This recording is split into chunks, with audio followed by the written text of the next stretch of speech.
চক্রান্ত করেও বাণীর সাথে জিততে পারলো না মৌলি। হ্যাঁ বন্ধুরা, এমনটাই দেখা যাবে। বিস্তারিত জানতে ভিডিওটিতে লাইক দিয়ে চ্যানেলটি সাবস্ক্রাইব করে দেখতে থাকুন। গল্পের শুরুতেই দেখা যায় যে পিনাকির কাছে আসে, সে তখন প্রণাম করে আর খাবার দেয়, আর তখন বলে যে বাহ, তোমার তো আজকে খুব সুন্দর লাগছে, কোথায় যাবে নাকি? আর তখন বলে হ্যাঁ, আমি আজকে মেকআপ ক্লেমের কম্পিটিশনে আমি নাম দিয়েছি, আর সেখানে আমি খেলবো। আর তখন এই কথা শুনে পিনাকি খুব খুশি হয়ে যায় আর বলতে থাকে তখন অনিরুদ্র এসে যে তোমার কাছে একটা মেসোমশাই, আমাদের একটা আবদার আছে। আর তখন বলি কি? এরপর বলছে যে অন্তরা জামাইকে যেন একটা চাকরি দেওয়া হয়। তখন বলে এই চাকরিটা মনে হচ্ছে না, কারণ নকুল সরকারের ছেলেকে চাকরি দিবে আমার মনে হচ্ছে না বাবা রাজি হবে। তখনই সেখানে মৌলি চলে আসে। মৌলি এসে বলে অনিরুদ্র ঠিক কথাই বলছে বাবা, আমিও আমিও দাদুকে বুঝিয়েছি, আমার মনে হচ্ছে দাদু রাজি হবে। আর তখনই দাদু ফোন করেছে পিনাকিকে, আর তখন চাকরির কথা বলছে আর বলে হ্যাঁ, একটা তো জায়গা খালিই আছে। তারপরে দেখা যায় সেখানে ঠাম্মি আসে। ঠাম্মি এসে তখন বলে দাও না ফোনটা আমাকে। তখন ঠাম্মি ফোনটা কেড়ে নেয় আর বলে ওগো, তুমি দাও না অজয়কে একটা চাকরি। আর তখন তখন দাদু রাজি হয়ে যায়। এরপর দেখা যায় পিনাকিকে বলে দেয় যে কোন পোস্টে চাকরি দিবে, তারপর ফোনটা রেখে দেয়। আর এদিকে বাণী তো রীতিমতো অবাক হয়। বাণী বলে ও মা, আমি তো ভুল শুনছি না তো? তুমি হঠাৎ করে এত দরদ দেখাচ্ছ যে? তখন বলে আচ্ছা, আমি কোনো কাজ করলেও দোষ, না করলেও দোষ, তাই না?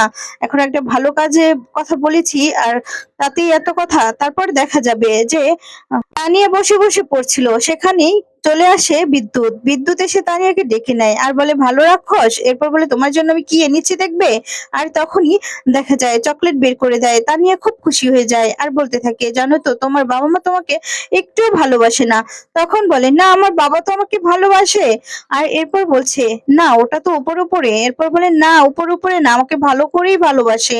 আমাকে বলেছে তো আমি বাবার এক চোখ, আরেক চোখ হচ্ছে আমার ভাই বা বোন আসুক সে। আর তখন আবারও ভুল বোঝাতে শুরু করে দেয়। তারপর বলছে না, আমার বাবা বলেছে এক কাঁধে আমি থাকবো, আরেক কাঁধে আমার ভাই বা বোন থাকবে। তখনই সাথী সেখানে চলে আসে। সাথী এসে শুনতে পায় যে এই সমস্ত কুমন্ত্র দিচ্ছে তানিয়ার কানে। আর তখনই সাথী এসে পচা ডিম ছুঁড়ে মেরে বিদ্যুতের গায়ে। বিদ্যুৎ তখন বলে এমা, মাসিমা আপনি কি করছেন? তখন বলে কি করবো, তুমি এখানে কেন এসেছো? কেন এসেছো? আর তানিয়া, তুমি ওর কাছে যাবে না, তোমাকে যেতে বারণ করেছি না? তখন তানিয়া সেখান থেকে সরে দাঁড়ায়। সাথী বলে ভেবেছিলাম যে এই পচা ডিমগুলো ফেলে দিব, কিন্তু না, ফেলে দিতে পারলাম না। এই ডিমগুলো যাক কাজে লাগলো। এই বলে ডিমগুলো আর ছুটতে থাকে আর বলতে থাকে যে তুমি এসে আমার নাতনির কানে কুমন্ত্র দিচ্ছ। তখনই সেখানে শ্যামলী চলে আসে। শ্যামলী এসে বলতে থাকে এ মা, আপনি কি করছেন? এগুলো কেন করছেন? আমার ছেলে তো শুধরে গিয়েছে। তখন বলে আপনি সরুন, সরুন বলছি, আপনার ছেলে শুধরোয়নি। এরপর বলছে না, আমার ছেলে তো ভালো হয়েছে, আপনি দেখেননি? আর তখন বলছে আপনার ছেলে ভালো হয়নি, আপনি দেখতে পাননি আপনার ছেলে কি করেছে? মেয়েটার সাথে কুমন্ত্র দিচ্ছে। আর তখনই সেদিনের কথাগুলো মনে করতে থাকে বিদ্যুৎ দাঁড়িয়ে দাঁড়িয়ে। বিদ্যুৎ তখন বলে আমি এখান থেকে পালাই, না হলে আন্টি আরো রেগে যাবে, আর মা সামলাক। এই বলে সেখান থেকে চলে যায় ছুটে। তখন শ্যামলীও চুপ করে দাঁড়িয়ে থাকে। অন্যদিকে দেখা যায় যে বিউটি কন্টেস্টে সেখানে কম্পিটিশনে যে নাম দিয়েছে সেখানে শুরু হয়ে যায়। কে তখন বলতে থাকে স্টেজে যে এখানে আজকে কোনো বাধা নেই, সবাই জয়েন করতে পারবে, মিস জয়েন করতে পারবে, মিসেসরাও জয়েন করতে পারবে। এখন আমি যারা প্রতিযোগিতায় অংশগ্রহণ করেছে তাদের সবাইকে ডেকে নিব একবার। তারপর সবাইকে এক এক করে ডাকে। প্রথমত মৌলি আর কুয়াশাকে ডাকে। তখন অনিরুদ্র অবাক হয় আর বলে কুয়াশাও নাম দিয়েছে নাকি?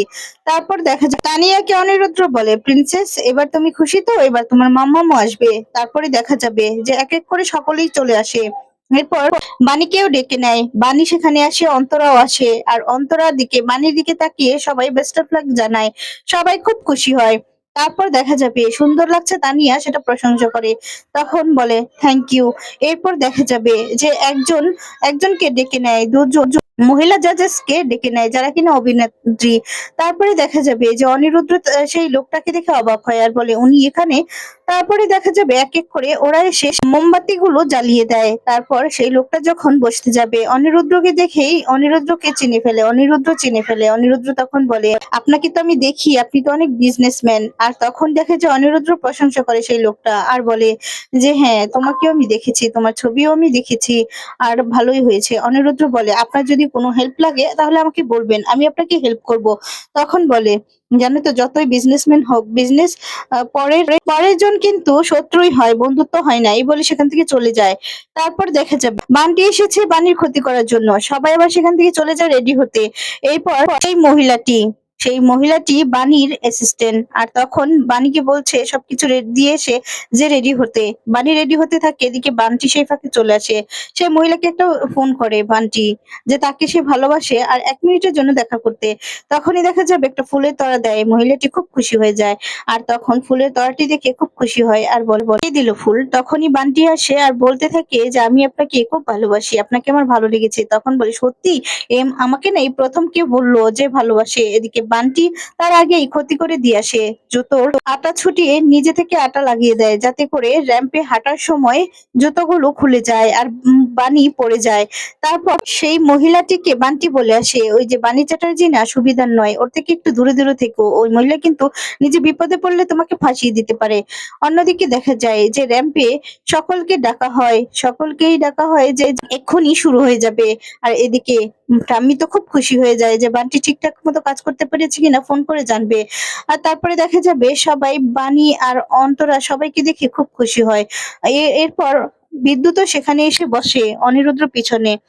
তখন বলে, আপনাকে না খুব ধন্যবাদ, আর বাণীকেও। যদি বাণী ওই দিন প্রতিবাদ না করতো তাহলে তো কুয়াশা আমার স্ত্রী নাম দিতেই পারতো না, তাই না? এদিকে দেখা যায় বাণীকে নানান কথা শোনাচ্ছে মৌলি সাথীদেরকে নিয়ে। আর তখন বাণী রেগে যায়। বাণী তখন অনিরুদ্ধর কথা মনে করে যে অনিরুদ্ধ তো বারণ করেছিল আমাকে অনেকেই রাগাবে, কিন্তু আমি রাখবো না।